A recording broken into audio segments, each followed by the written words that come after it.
নম্বর অঙ্কটা করি।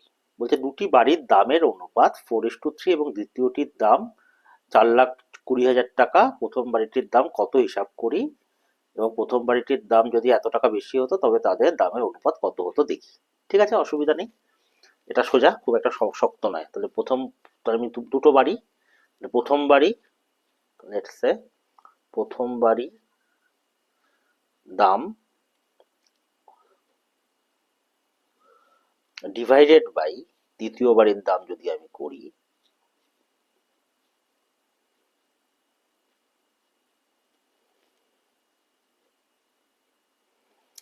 কত হচ্ছে তোমার 4:3, মানে 4/3। ঠিক আছে, আচ্ছা, এবং দ্বিতীয়টির দাম দিয়ে দিয়েছে। তাহলে আমি যেটা করি, প্রথম বাড়ির দাম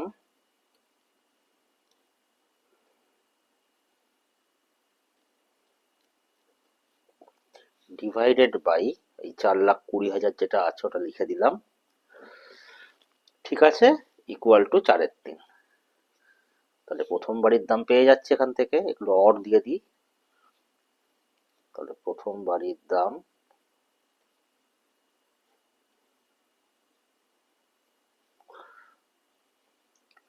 চারের তিন, এইটা ওপরে চলে যাবে 4,20,000 টাকা। 3 দিয়ে ভেঙে গেল, কেটে গেল আর কি, 3 একে 3, 1 12, 3 4 12, 0 0 0 0। তাহলে 1,40,000 টাকা ইন্টু 4, 4 14 56। তারপরে একটা দুটো তিনটে চারটে শূন্য, তাহলে এটা হয়ে যাচ্ছে তোমার 5,60,000 টাকা। ঠিক আছে, তাহলে এটা আমার হয়ে গেল 5,60,000 টাকা প্রথম বাড়িটার দাম। এরপর কি বলেছে, এরপর বলেছে যে, দাঁড়াও, প্রথম বাড়িটির দাম যদি 70,000 টাকা বেশি হতো তবে তাদের দামের অনুপাত কত আছে। ঠিক আছে, তাহলে প্রথম বাড়ির দাম যদি 70,000 টাকা বেশি হলে, 70,000 টাকা বেশি যদি হয়, তাহলে প্রথম বাড়ির দাম হবে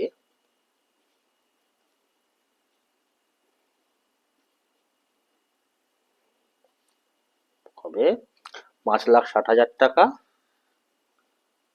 প্লাস 70,000 টাকা যোগ হয়ে যাবে, তাহলে ইকুয়াল টু তোমার হয়ে যাবে হচ্ছে একটা দুটো তিনটে চারটে শূন্য শেষের দিক থেকে, তারপর 7 আর 6 13, 3 হাতে হলো 1, 5 আর 1 6, 63,000 টাকা। তাহলে এখন কত অনুপাত, তাহলে এখন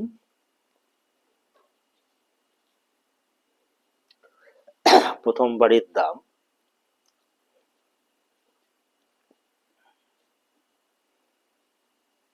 দাম ডিভাইডেড বাই দ্বিতীয় বাড়ির দাম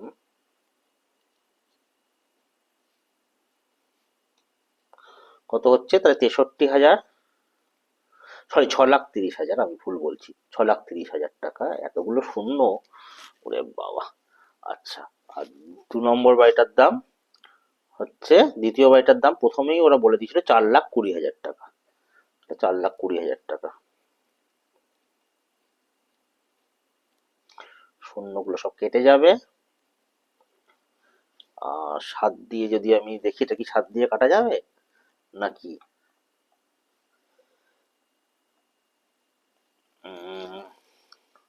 7 9 63, 6 7 42, তাহলে 9:6, এটা আর একটু কাটা যাবে, 3 দিয়ে কাটলে 3 তিরিক্ষে 9, 3 দুগুণে 6, তাহলে 3/2, তাহলে অনুপাত হচ্ছে 3:2, এটাই অ্যান্সার।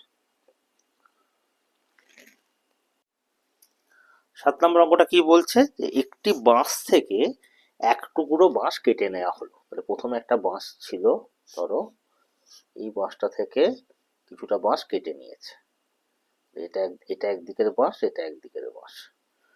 ঠিক আছে, এবার কেটে নেওয়া হলে দেখা গেল দুটি অংশের বাঁশের দৈর্ঘ্যের অনুপাত 3:1। এটা ধরো 3, এটা হচ্ছে 1।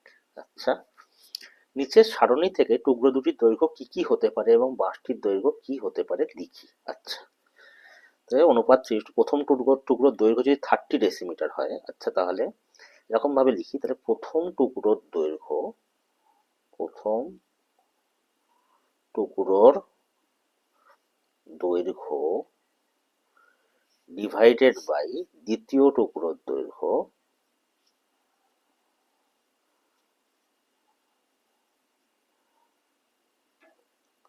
কত হবে? এটা হচ্ছে 3:1, তাই তো বলেছে?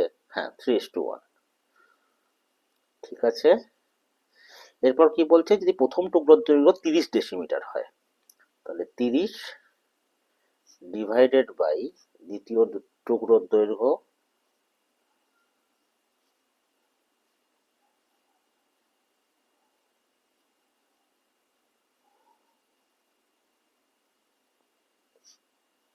Equal to 3/1। তাহলে দ্বিতীয় টুকরোর দৈর্ঘ্য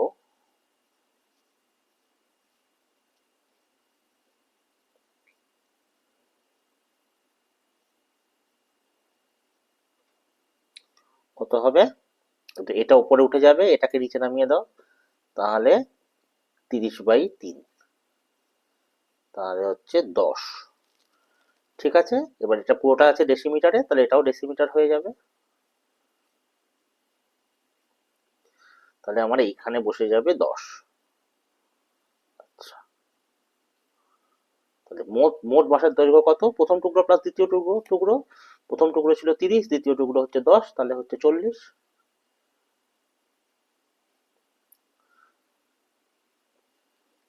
পরেরটার ক্ষেত্রে কি বলেছে? দ্বিতীয় টুকরোর দৈর্ঘ্য 15 ডেসিমিটার। তাহলে একইভাবে আমি দেখতে পারি দ্বিতীয় টুকরো, আচ্ছা, প্রথম টুকরোর দৈর্ঘ্য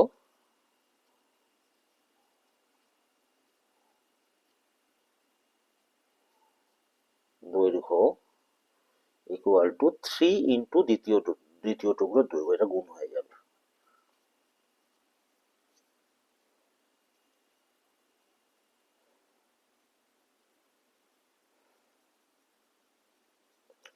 তাহলে ইকুয়াল টু 3 ইন্টু 15, 3×15 কত? 45। কত হবে? ডেসিমিটার। তাহলে এখানে বসে গেল 45। টোটালটা কত? টোটালটা হচ্ছে 45 প্লাস 15, তাহলে হচ্ছে 60। তাহলে এটাই হচ্ছে অঙ্কটা।